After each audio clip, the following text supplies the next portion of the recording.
भक्तजनों, आपने पंचम अध्याय की कथा श्रवण की। श्री दुर्गा सप्तशती के आज छठे अध्याय की कथा श्रवण करेंगे।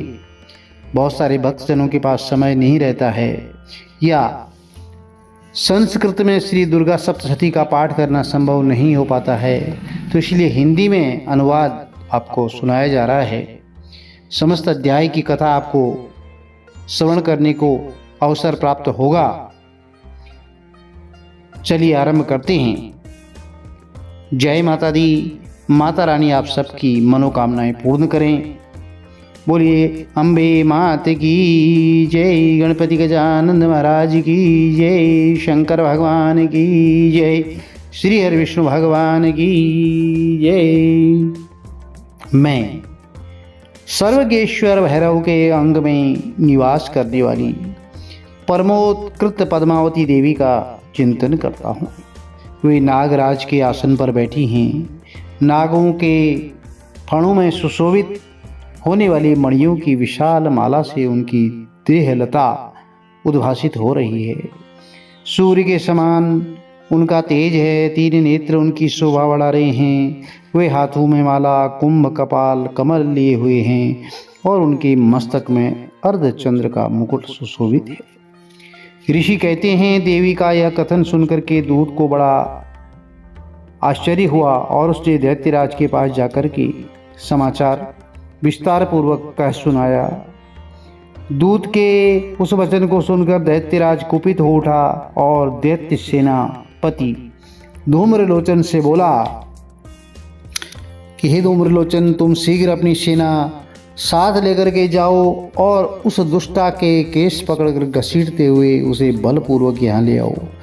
उसकी रक्षा करने के लिए यदि कोई दूसरा खड़ा हो तो वह देवता, यक्ष अथवा गंधर्व ही क्यों न हो, उसे अवश्य मार डालना। तो ऋषि कहते हैं कि शुंभ के इस प्रकार आज्ञा देने पर धूम्रलोचन दैत्य 60,000 असुरों की सेना को साथ लेकर के वहाँ से तुरंत चल दिया। वहाँ पहुँचकर उसने हिमाचल पर रहने वाली देवी को देखा और ललकार कर कहा, अरे तू शुंभ निशुंभ के पास चल।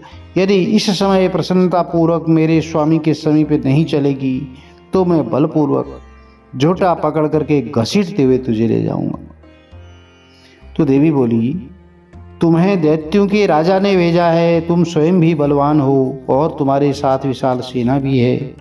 ऐसी दशा में यदि मुझे बलपूर्वक ले चलोगे तो मैं तुम्हारा क्या कर सकती हूँ।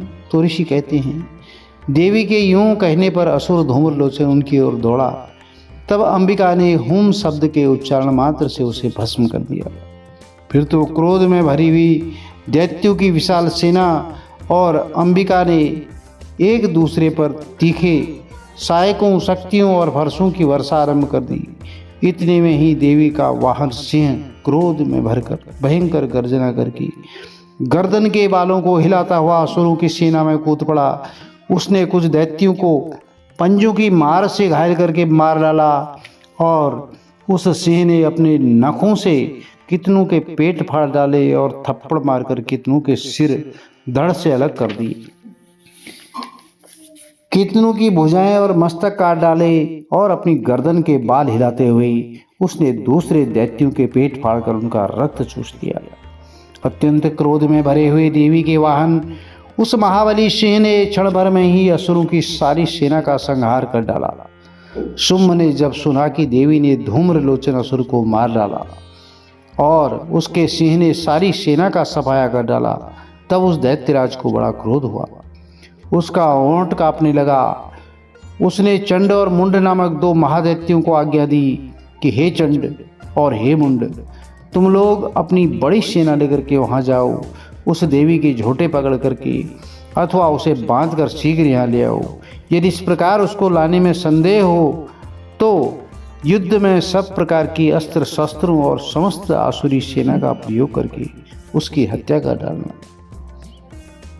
उस दुष्टा की हत्या होने और सिंह के भी मारे जाने पर उस अंबिका को बांध करके साथ लेकर के शीघ्र ही लौटाना। तो इस तरह श्री मार्कंडेय पुराण में वर्णित सावर्णिक मनवंतर की कथा के अंतर्गत श्री देवी महात्म्य में धूम्र विलोचन का वध 6ठा अध्याय इस तरह पूर्ण हुआ। तो प्रिय भक्तों, संक्षिप्त कथा थी।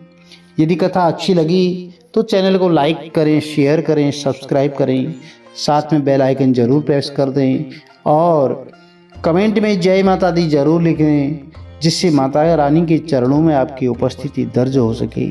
माता रानी आपके कुटुंब में सुख, समृद्धि, बरकत सदैव बनाए रखें।